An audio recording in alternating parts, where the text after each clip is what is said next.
Today's thought, आज का विचार क्या है। हमारी है, वो हम ही हैं जो अपनी आंखों पर हाथ रख लेते हैं और फिर रोते हैं कि कितना अंधकार है। फ्रेंड्स, स्वागत है आपका फोकस ऑन एजुकेशन में। मैं एजुकेटर आप सबके लिए इंपॉर्टेंट फैक्ट्स लाई हूँ जो कि आपके कॉम्पिटिटिव एग्जाम में हेल्प करेगा। क्या कुछ एक खास, चलिए नज़र डालते हैं। आज 26 अक्टूबर 2020 है और फर्स्ट पॉइंट क्या है। घरेलू हिंसा में महिलाओं की सुरक्षा अधिनियम कब पारित किया गया था। तो ये 2005 में पारित किया गया था। तो ये याद रखिएगा, क्यों? क्योंकि अभी सुप्रीम कोर्ट ने घरेलू हिंसा में महिला की सुरक्षा अधिनियम में कुछ संशोधन किया। अब जो भी महिला हैं, अगर उनसे उनके प्रति हिंसा की जाती है और वो चाहती हैं कि जिस घर में वो रह रही हैं अपने पति के साथ उसके साथ रहें, तो अब वो रह सकती हैं।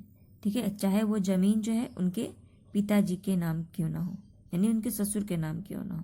तो ये कुछ संशोधन किया गया है, इसलिए जो अधिनियम था वो आपके न्यूज़पेपर में आया। तो कौन सा, कब इसको लागू किया था, तो इसको याद रखिएगा।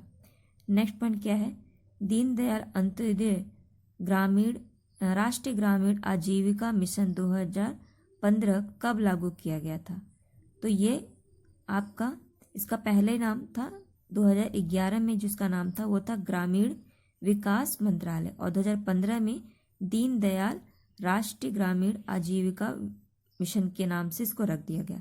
ये न्यूज़ में क्यों आया? क्योंकि अभी जम्मू और कश्मीर और लद्दाख के क्षेत्र में महिलाओं को भी इसमें शामिल किया गया है, इसलिए ये जो आपका दीनदयाल अंत्योदय राष्ट्रीय ग्रामीण आजीविका योजना थी वो न्यूज़ में आई।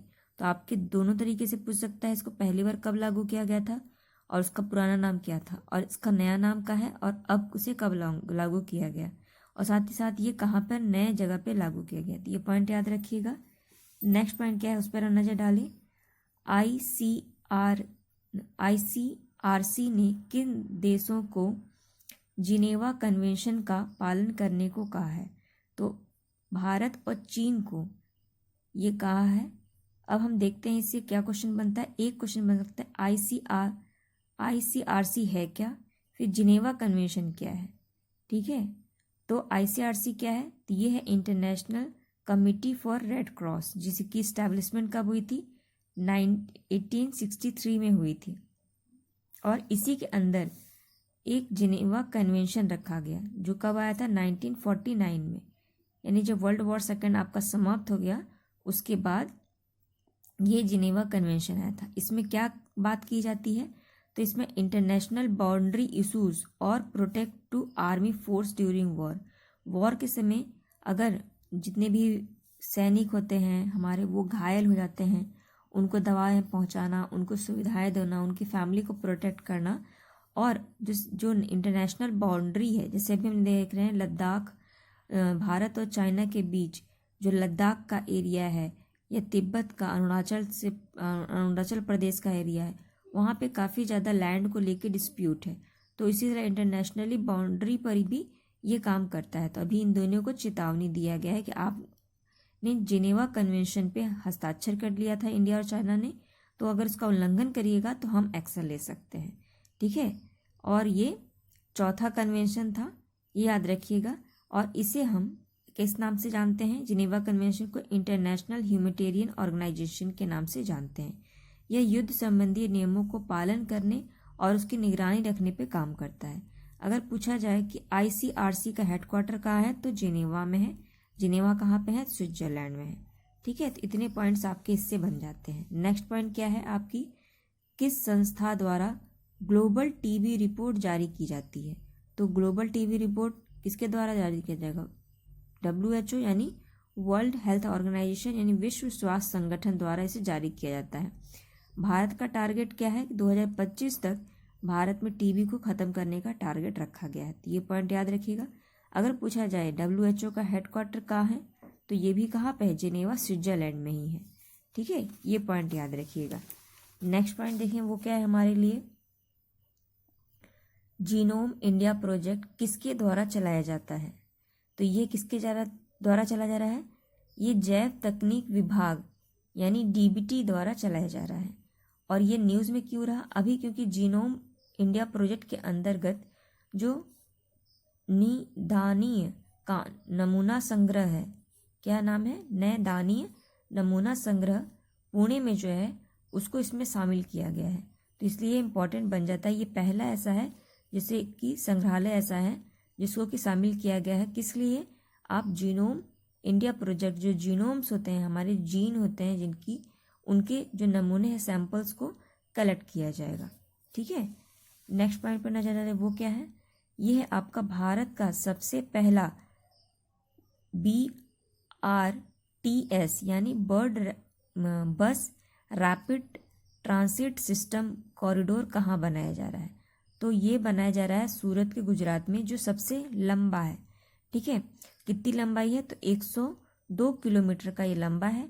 अगर पूछा जाए कि सबसे पहला कब लागू हुआ था BRTS, ठीक है, BRTS कब लागू हुआ था, मतलब तो ये पहला जो था 2006 में पूना में लागू हुआ था। और अभी जो सबसे लंबा बनाया जा रहा है, मतलब जो छोटे छोटे कॉरिडोर से उसको एक मिला के एक बनाया जा रहा है, तो वो गुजरात के सूरत में है। तो याद रखिएगा। अभी हम जानते हैं गुजरात जो है वो एक्सपोर्ट रेडीनेस इंडेक्स और स्टार्टअप इंडेक्स पे क्या है? टॉप पर रहा। और साथ ही साथ यहाँ पे गुजरात पहला स्टेट बन गया जहाँ पे ऑर्गेनिक स्पाइस पार्क लगाया जा रहा है 2 जगह। किसके लिए? एक सौंफ के लिए और एक आपका जीरे के लिए। तो ये भी पॉइंट आपके लिए इम्पोर्टेंट बन जाता है। और अभी हमने फिलहाल ही अपने प्रीवियस वीडियो में गुजरात के मैप को भी देखा था, जहाँ पे गुजरात में जो हमारे गवर्नमेंट है, सेंट्रल गवर्नमेंट, उन्होंने क्या किया था कि 3 स्कीम्स लॉन्च की थी यहाँ पे, है कि नहीं, 3 प्रोजेक्ट लेकर आ रहे हैं। और उन प्रोजेक्ट में हमने देखा था कि एशिया का सबसे लंबा रूफ, ठीक है, वो भी लगाया जा रहा है, उड़न खटोला जिसे कहते हैं। ठीक है, कहाँ पे? जूनागढ़ में। ये एशिया का सबसे लंबा है, इसलिए इम्पोर्टेंट बन जाता है। और भी कई सारे स्कीम्स गुजरात में लाया जा रहा है। चलिए नेक्स्ट पॉइंट देखिए, वो क्या है? किस राज्य या केंद्र शासित प्रदेश के सरकारी कर्मचारियों को अब 22 साल की सेवा के बाद या 84 साल की उम्र में सेवानिवृत्त किया जा रहा है? तो ये वहाँ पे कहाँ पे ये जो नियम था लागू किया जा रहा है? तो ये जम्मू कश्मीर में नियम ये लागू किया जा रहा है। या फिर आपके जॉब का 22 साल हो जाए, या फिर आपकी एज 48 हो जाए। ठीक है, ये आप याद रखिएगा इससे। चलिए नेक्स्ट हम पॉइंट देखें, वो क्या है? किस देश ने दक्षिण एशिया के लिए एक फ्लड गाइड सेवाएं शुरू की है? तो किसने किया है? भारत ने किया है। क्यों? क्योंकि जो फ्लड होते हैं, जैसे अभी आप देख रहे हो ना, हैदराबाद में बहुत ज़्यादा बाढ़ आ गई है, तो ये क्या है? फ्लैश फ्लड का ही नतीजा है। तो इसके लिए गाइडलाइन जारी किया जा रहा है कि क्या ऐसा कदम उठाया जाए कि ये चीज़ें ना हो। तो उसके लिए भारत ने ये सेवाएं शुरू की है। तो ये पॉइंट इंपॉर्टेंट हो जाता है हमारे लिए। नेक्स्ट इंपॉर्टेंट पॉइंट है ये, क्या है? इजराइल को मान्यता प्रदान करने वाला अरब देश के बीच हुए समझौते में कौन सा देश अब शामिल हुआ है? तो ये तीसरा देश हो जाएगा। कौन सा? सूडान। अभी अगर पूछे और ये क्या है,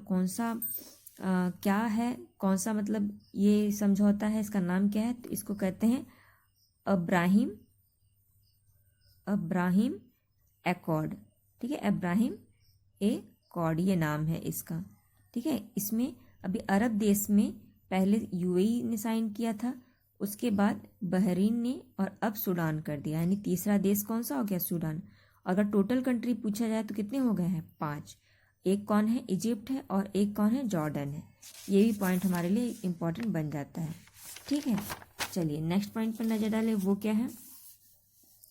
ये है आपका बुमला दर्रा में जोगिंदर युद्ध स्मारक नामक एक युद्ध स्मारक का उद्घाटन किया गया। यह दर्रा किस राज्य में है? तो बुमला दर्रा कहाँ पे है? तो अरुणाचल प्रदेश से, नाम से भी समझ में आ रहा है। या फिर आपको सिर्फ ये दे दिया जाता है, दे सकते हैं एग्जाम में कि जोगिंदर युद्ध स्मारक कहाँ या किस दर्रे में बनाया जा रहा है? तो आपका उत्तर क्या होगा? बुमला दर्रा। कहाँ पर है? अरुणाचल प्रदेश में है। ये पॉइंट याद रखिएगा। ये इम्पोर्टेंट क्यों है? क्योंकि जो जोगिंदर सिंह थे, उन्होंने जब इंडिया और चाइना के बीच में डिस्प्यूट हो रहा था, मतलब लैंड को लेके वॉर हो रहा था, तो बहुत ज़्यादा इन्होंने हेल्प की थी। अकेले इन्होंने 50 सोल्जर्स को चाइना को मतलब मार गिराया था, इसलिए इम्पोर्टेंट हो जाता है हमारे लिए। और अभी हम लोग देख रहे हैं अरुणाचल प्रदेश में बहुत सारा जो टनल्स है बनाया जा रहा है कि नहीं। चलिए नेक्स्ट इम्पोर्टेंट पॉइंट क्या है, केंद्रीय ग्रामीण विकास मंत्री ने प्रधानमंत्री ग्राम सड़क योजना के सूचकांक शीर्ष पर रहा। तो कौन सा ऐसा जिला है जो कि प्रधानमंत्री ग्राम सड़क योजना में टॉप पर रहा, तो वो हिमाचल प्रदेश का है। वो कौन सा है, मंडी जिला। मंडी जिला अगर नाम से पूछे तो अरुणाचल प्रदेश होगा, और हिमाचल प्रदेश होगा, और हिमाचल प्रदेश के ही 6 जिले ऐसे हैं शामिल हैं। मतलब 30 जिले को लिया गया था, 30 जिलों में से 6 जिले जो हैं वो कहाँ के, हिमाचल प्रदेश के ही हैं, और टॉप जो किया है वो कौन सा है, मंडी। ठीक है, ये याद रखिएगा, ये इंपॉर्टेंट हो जाता है। नेक्स्ट पॉइंट क्या है, किस राज्य सरकार ने सुनंदा सम्मान की स्थापना की है। तो सुनंदा सम्मान जो है वो उड़ीसा सरकार कर रही है। उड़ीसा गवर्नमेंट किस योजना में टॉप पर रही, तो याद रखिएगा वो आपका जो अमृत योजना था ना, उसमें टॉप पर रही है।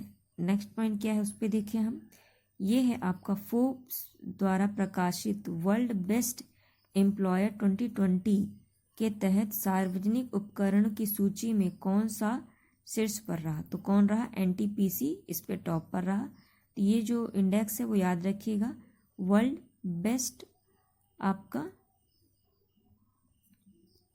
ये जो ये फोर्ब्स के द्वारा प्रकाशित किया गया वर्ल्ड बेस्ट एम्प्लॉयर में कौन सा एक सार्वजनिक उपक्रम था जो टॉप पर रहा। नेक्स्ट जो इम्पोर्टेंट पॉइंट है, किस राज्य की पुलिस ने क्षेत्रीय बोली में बात करने की घोषणा की है।